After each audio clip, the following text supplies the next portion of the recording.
Ladies and gentlemen, welcome back to the analysis of YOLENO TV.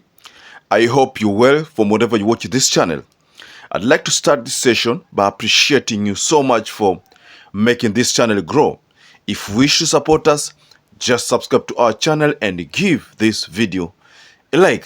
I want to start this analysis by going straight into the book of Sun Tzu, The Art of War.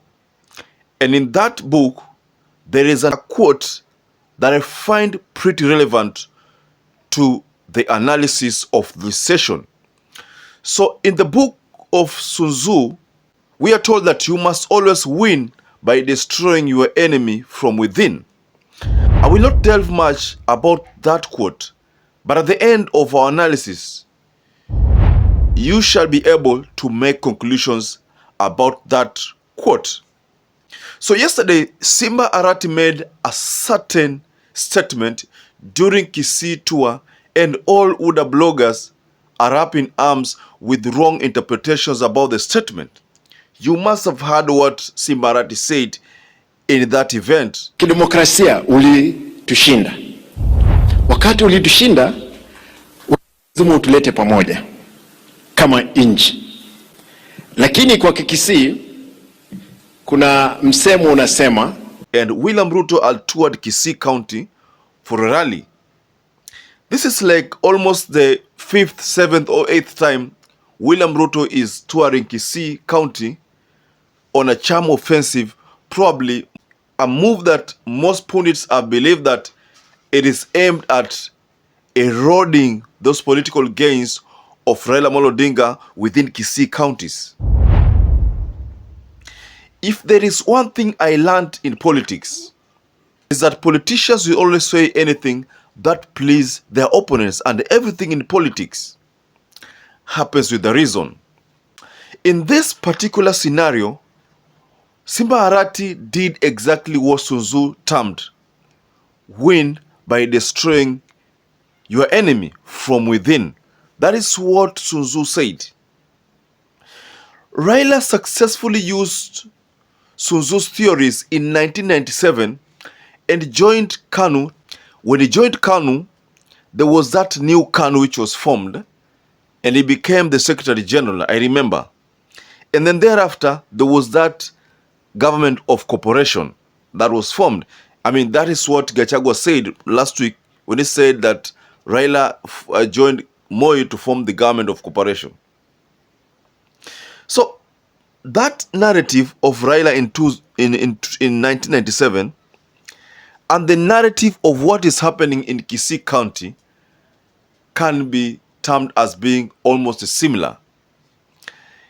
In Kisii County, there is a battle between Governor Simba Arati and Silvanus Osoro of UDA. And I believe you know about those happenings in Kisii. Simba Arati is currently termed as the spokesperson of Kisii County. That is, if the political realignments are anything to go by.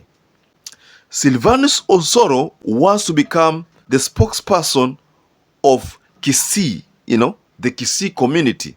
And because of that, he will do anything within his disposal to make sure that that dream or that reality inafanyika. So that's why you find that there is this infighting between Osoro and Simba Arati within the Kisii community.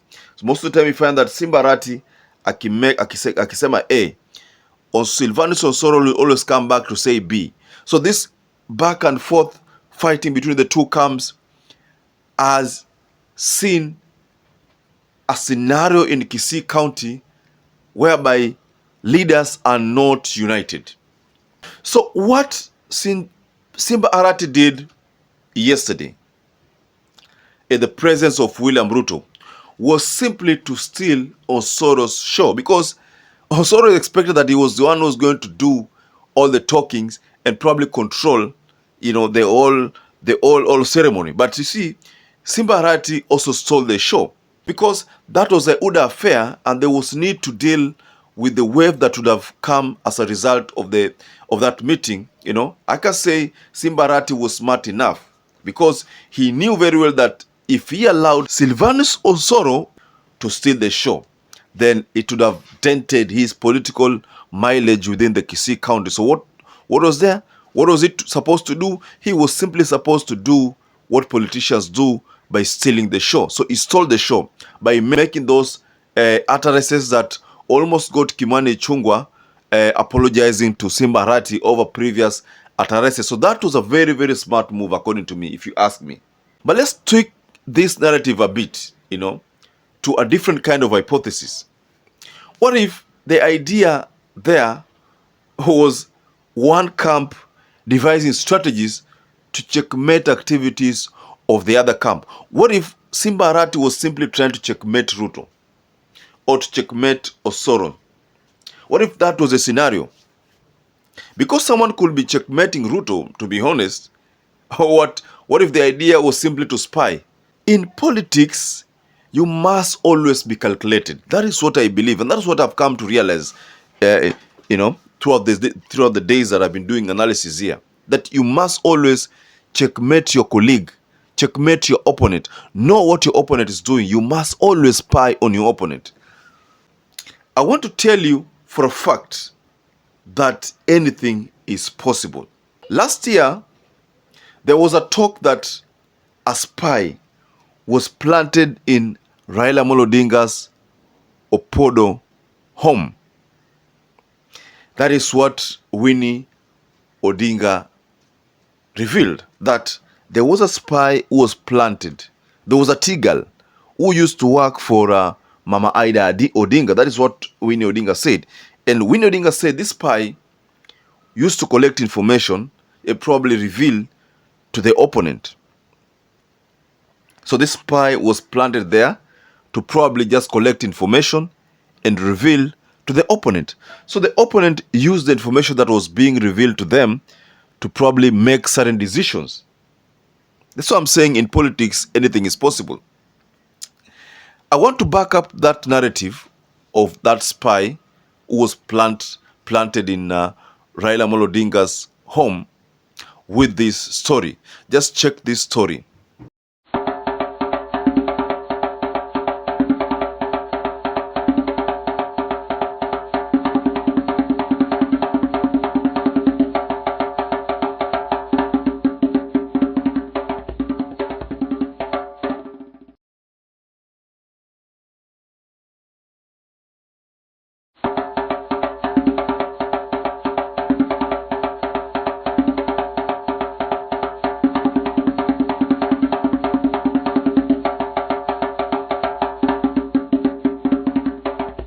So there you have it.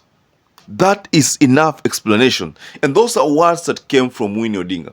You cannot dispute those words because they didn't come from someone else. They came from Winnie Odinga. So how would you dispute those words? I give the benefit of doubt to anything, but I believe that the things that could have come from Winnie Odinga happen, maybe those things are true. Maybe that is what happened. Maybe she was spying on Odinga family and the goings there to probably give this information to the opponent. Maybe that was the case, because the 2022 general election, according to many observers, walisema kwamba there was a lot of spying going on. So the name there that had been revealed by Winnie Odinga, that is Terry Chocolate, if that is correct, then that could be the person who was spying. Because it is alleged that soon after Chebukati made that pronouncement, Terry could have made some remarks which did not sit well with the Odinga family. Remarks that meant that she was supporting the person who was named by Chebukati. That is what Terry mentioned, according to Winnie Odinga. And according to Winnie Odinga, she was 100%, she believed this narrative 100%, that it could be that the T-girl used to leak information to the opponent. So there you have it. So UDA people should avoid celebrating celebrations over choreographed political statements that were made in Kisii yesterday. Those statements should not make them feel comfortable about everything. Simba Arati was only trying to be smart. What if, that's why we are saying in this new narrative that, what if Simba Arati is only seeking to checkmate, doing some checkmate. You checkmate your opponent to win over your opponent. So what if that is the case? What if what if Simba Arati is doing exactly that? You see, in the game of chess, you simply checkmate your opponent na unamshinda. Spying on the opponent is something that huwezi ignore. You can't ignore that aspect. In politics, you cannot ignore that aspect. It's very easy, ladies and gentlemen. It is pretty easy to do it. Ladies and gentlemen, what do you make of that narrative? Do you think Simba Arati meant what he said when he said that William Ruto won fair and square? Do you think he meant to say those words, or those were just political utterances that were meant to quell the temperature there? Because if anything is to go by, it worked, because there were no attacks on Simba Arati hazikuwa nyingi sana because of that statement. Maybe there was plan to attack Simba Arati, lakini because he made that statement, which could have been politically made, Simba Arati ended up winning over the UDA people. So that to me was a plus. To not fry Simba Arati over this move yesterday. I think Simba Arati hawezi kuachana na Raila Amolo Odinga if at all the history is anything to go by. You know where Simba Arati alitolewa from being nominated an MCA to kuwa Dagoretti MP hivyo mpaka akakuwa kwamba yeye sasa ndio governor. He owes it all to Raila Amolo Odinga. But in politics, nothing stays permanent. Anything can change. Politics, dynamic. And that is it. So, ladies and gentlemen, perhaps if you're watching this video for the first time, or if you're a regular viewer who has not subscribed, please just take 1 second, go to the subscribe button and hit it. By that, you shall have given us an opportunity to grow further.